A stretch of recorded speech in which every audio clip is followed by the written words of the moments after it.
বিহালীৰ এজন লোকৰ জীৱন সংগ্ৰামৰ জীয়া কাহিনী খোজ কাঢ়িব নোৱাৰা সুভাষ নাগ নামৰ এজন বিশেষভাৱে সক্ষম লোকজনৰ জীৱন সংগ্ৰামৰ কাহিনী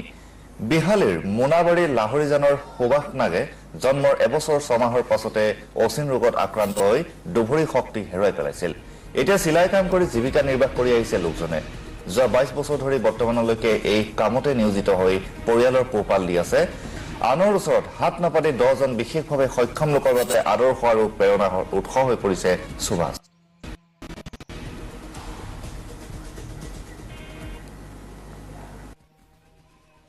হয় মই আজি নিউজ লাইভৰ দৰ্শকক দেখুৱাবলৈ লৈছো এজন বিশেষভাৱে সক্ষম ব্যক্তিৰ জীৱন কথা আৰু মই বৰ্তমান উপস্থিত আছো বিহালীৰ মোনাবাৰী লাহৰীজানত আৰু বৰ্তমান সেইগৰাকী ব্যক্তি কৰ্মস্থানত মই উপস্থিত হৈ আছো আৰু মই দেখুৱাবলৈ যত্ন কৰিছো সেইগৰাকী ব্যক্তি যি সময়ত দেখা যায় ভিক্ষাবৃত্তি কৰি এনে ধৰণৰ লোকসকল চলি আহিছে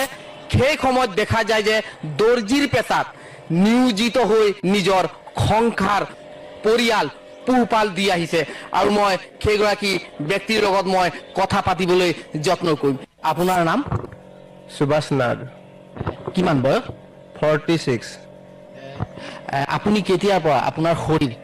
এনে অৱস্থাত আছে আপুনি জন্মৰ পৰা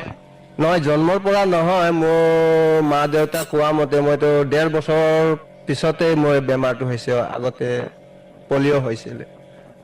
আগতে কোনো ঔষধ নাছিলে না সেইটোৰ কাৰণে মা দেউতা আৰু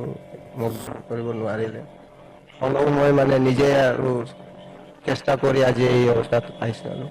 কোন কোন আছে আপোনাৰ ঘৰত ভাইটি আছে মিছেছ আছে ল'ৰা ছোৱালী 3টা এজনী বিএ সেকেন্ড ইয়াৰত পঢ়ি আছে আৰু এজনী হাই সেকেন্ডাৰী আৰু সৰু ল'ৰা এটা আছে হি ক্লাছ 8ত পঢ়ি আছে পৰিয়াল পোহপাল আপুনি দি আছে ময়ে পোহপাল কৰি আছো কেতিয়াৰ পৰা আপুনি এই দৰ্জি কাম কৰি আছে এইটো মই ক্লাছ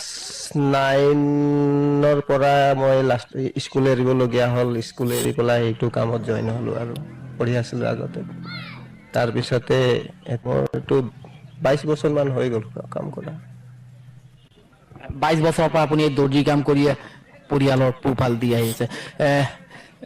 কিবা সমস্যাৰ সন্মুখীন হৈছে নেকি বৰ্তমান কেনেকুৱা ব্যৱহাৰ হৈছে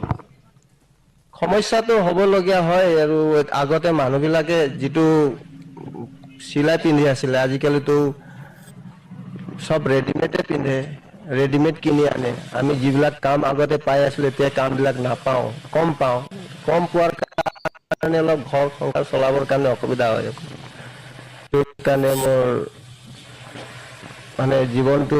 মানে ল'ৰা ছোৱালী পোহপাল কৰিবৰ কাৰণে যিমান দিব লাগে খা সুবিধা এতিয়া লৈছো চমু বাণিজ্যিক বিৰতি